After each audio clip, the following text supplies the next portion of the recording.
మన తెలంగాణ ఇప్పటి వరకు ఇండియాలో ఏ స్టేట్ అచీవ్ చేయని గోల్ని అచీవ్ చేయడానికి ట్రై చేస్తుంది. అదే 2047 కల్లా మన తెలంగాణని ఒక $3 ట్రిలియన్ ఎకానమీ చేయడం. We want to become a $3 trillion economy by 2047.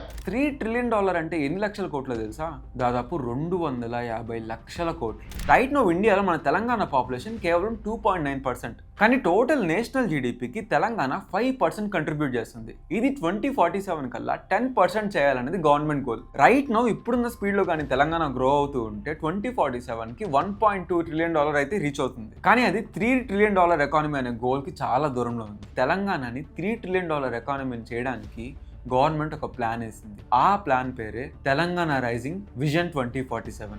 Telangana rising 2047. ఈ ప్లాన్ ని ఫాలో అయితే తెలంగాణ $3 ట్రిలియన్ ఎకానమీ అవుతుంది అని గవర్నమెంట్ కాన్ఫిడెంట్ గా చెప్తుంది. మన దేశంలోనే యంగెస్ట్ స్టేట్ అయిన తెలంగాణ ఈ గోల్ ని సాధించగలుగుతుంది.